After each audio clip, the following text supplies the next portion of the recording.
So today we start with Proverbs 14.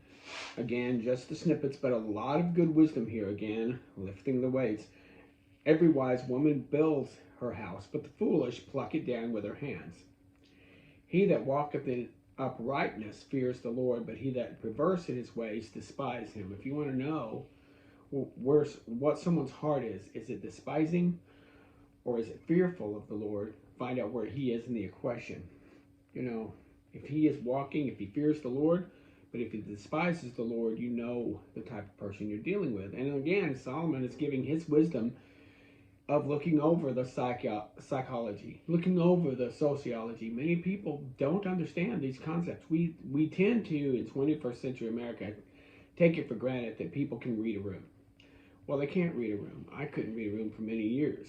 I couldn't read people. I didn't know what people, I didn't know what I was looking at. I didn't know the type of person that I was dealing with. And they gave off signs.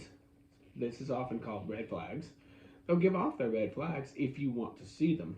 But if you get wrapped up in what you want out of the equation, a scoffer seeks wisdom and findeth it not, but knowledge is easy unto him that understands. Well, that makes a lot of sense.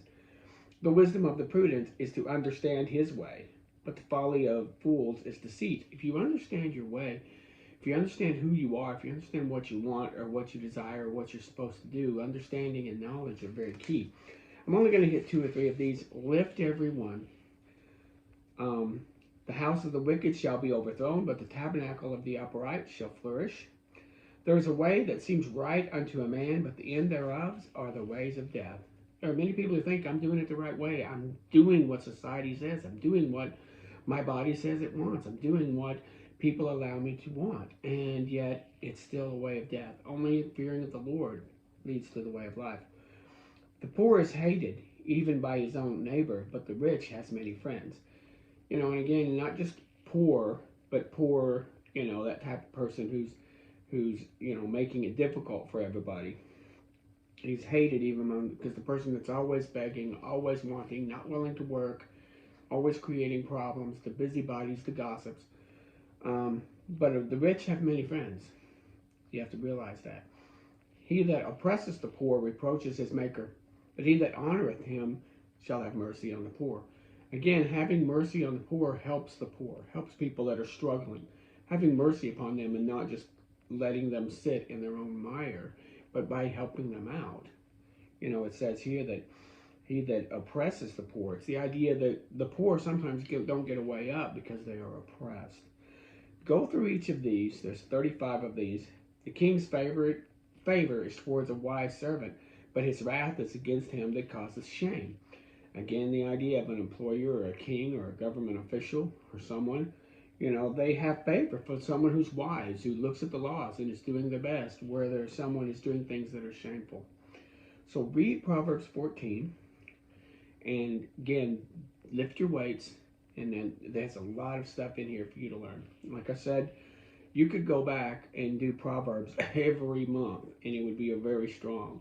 You could do Psalms, you know, twice a year, and you'd become very strong. So you got to make this your gym, and it really helps your mind, your psyche, your emotions, and your understanding. Going to 2 Kings 19, we saw in 17 the fall of the northern kingdom to the Assyrians. We also saw that now Hezekiah has become the king in Judah, and he is a good man, and he's following the Lord. We see where Sennacherib came up with the king of Assyria to take Judah, to take Jerusalem, and started spouting all of these blasphemies against the Lord. Who is the Lord? Don't let Hezekiah deceive you that the Lord will protect you. And he went on and on, just digging his own grave, basically. Hezekiah didn't say a word to him, told his men not to say a word. He went and took it before the Lord. He even went into the Holy of Holies, took the scribe's rendition, the scribe's writing down of what Rabshakeh had said, and laid it before the Lord for the Lord to read. Here, you look and see what he says. And we have to realize that the Lord did look. The Lord can read what's written there. And the Lord, like I said, he came back to him and said, Thus spoketh the Lord, the virgin, the daughter of Zion, shall despise thee and laugh thee to scorn. You can imagine someone laughing, just falling down, laughing to scorn, and shaking their head. No, this isn't going to last. He speaks against the Assyrians because they spoke against him, because they lumped him with all the other gods. And we've stepped on these other gods. We stepped on their people. These gods were not able to protect. And you won't either, was basically what Rabshakeh was saying. And of course, the Lord takes care of it. Yahweh takes care of it. He sends him off to battle.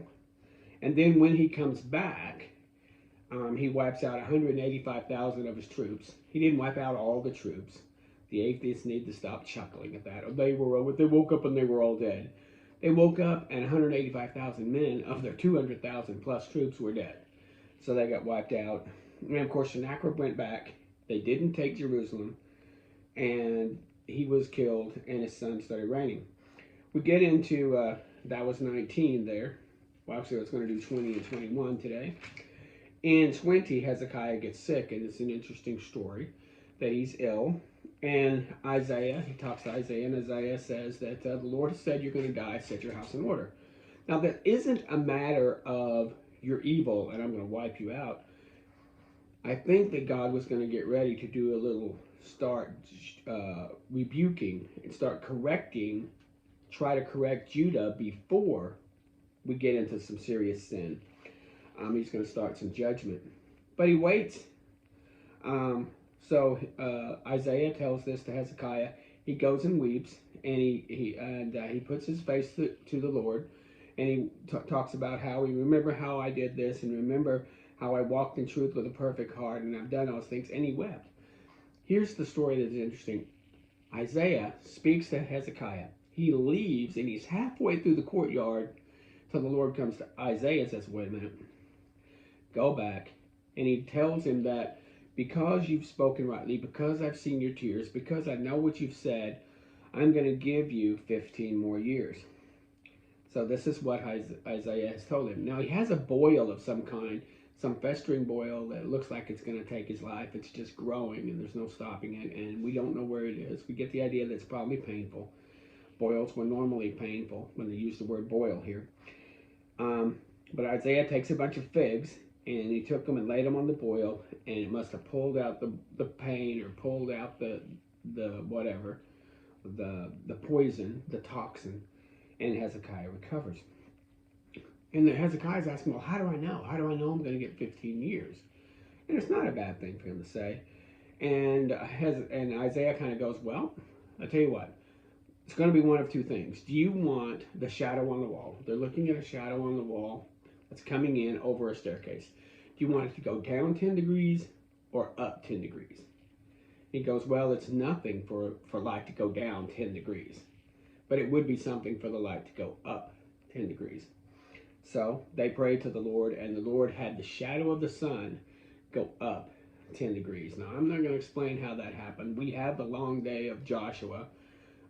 This is not an impossibility for God. I know all the mathematicians and the atheists start wrangling about, well, you would have upset the whole balance of the universe. You would have upset the whole structure of the solar system. You would have upset, well, he's God. Okay, leave it to him. He'll be all right. So Isaiah cried unto the Lord, and the shadow went 10 degrees backwards, just as he had said. So again, a nice little story. What it says is we don't have to just be victims to some kind of election or some kind of destiny. Talk to God about your problems. Bring your supplications to him. Tell him what you're looking for. Tell him what you're willing to work for. Tell him what you're willing to believe for. He wants this communication isn't just, thy will be done, thy will be done. A lot of times he says, what would you like for me to do for you? That's in the Gospels. That's there just as much as thy will be done. I listen to Christians that kind of throw up their hands and go, well, thy will be done. If I get sick and die, or if the car breaks down, well, get into the game. Before things get to that point, what can I do to be healthy? What can I do for my finances? What can I do for my marriage? What can I do for my family? Start supplication now before things get very bad. We do have this story about the king of Babylon sends letters to Hezekiah, heard that he was sick. So, even the people around him heard that this mighty man, this good man, this strong man, remember, he took Judah from some sort of paganry up into following Jehovah God. And he'd cast out all the Baal, and he'd cast out the Asherah poles. He got rid of the groves. He got rid of these people that were worshiping other gods. And he had respect from even the king of Babylon at that time. And Hezekiah brings the ambassadors in and shows them everything in his house. Now, he didn't show everything in the Lord's house.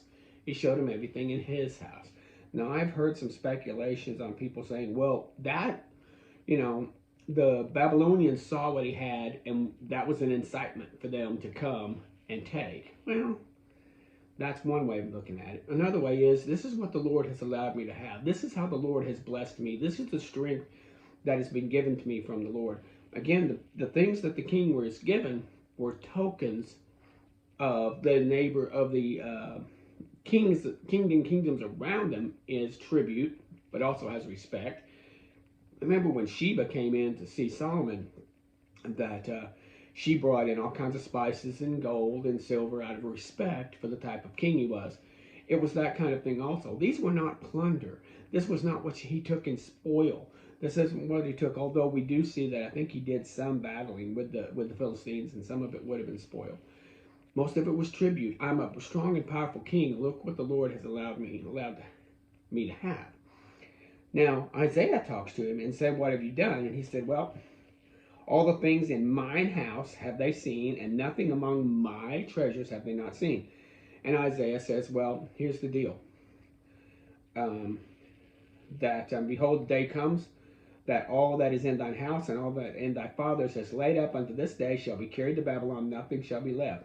And of thy sons that issue from thee, that thou shalt beget, shall they take away and become eunuchs in the palace of the king of Babylon. Now, this prediction isn't tied to, there's two ways to look at it, and I lean to this way. It's not tied to, well, Hezekiah, if you hadn't showed them, you wouldn't have gone to Babylon. That's not a strong argument. The stronger argument is, you're going to Babylon. I'm just going to tell you that the stuff they saw, they're going to take. I'm going to tell you that the sons that come from you, they're going to take and make eunuchs.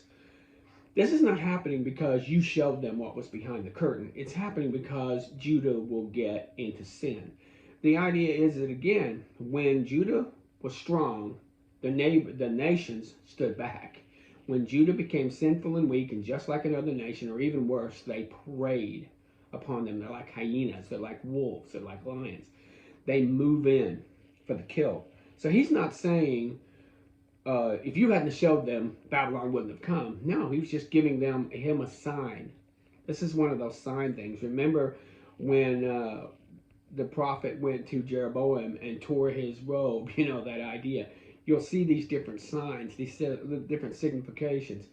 When Nathan went to David and told him the story about the man that had a sheep but stole the poor man's sheep, again, a sign, a signification. And Hezekiah says, well, good is the word of the Lord that is spoken. And he said, is it not good if peace and truth are in my days? The idea that he's honoring me, that peace and truth will stay in my days. And that's what the 15 years were for.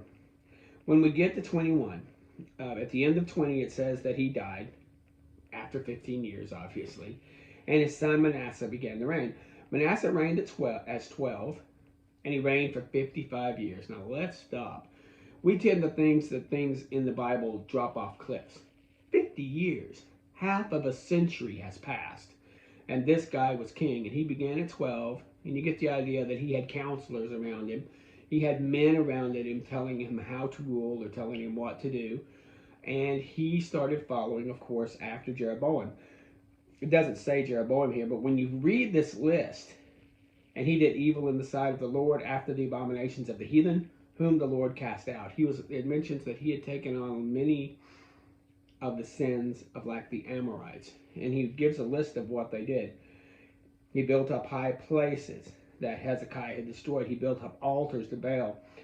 He made a grove, as did Ahab, the king of Israel. So he's leaning on much of what he learned or what they knew about Ahab. He built up altars in the house of the Lord. So you've got a place where God has put his name, and now he's bringing other altars into this. This is a giant provoking problem. He made his sons to pass through the fire. He killed his own sons to sacrifice his own children to Molech and Adomelech and Abomelech. He used enchantments. I was going to say incantations because that's what a sorcerer would do, but he did enchantments. He dealt with familiar spirits and wizards. He sought out wickedness in the sight of the Lord. So he was doing things especially that are provocation. We get the idea that much of our society today finds out what God wants and does the opposite. This is a provocation. If someone or an authority person says you need to do this and you do exactly the opposite, that's a provocation. He set up images in the groves. He set up images in that where God had said, I will put my name, I have chosen above all the tribes, Jerusalem, and I'll put my name there, and he's not sanctifying that name.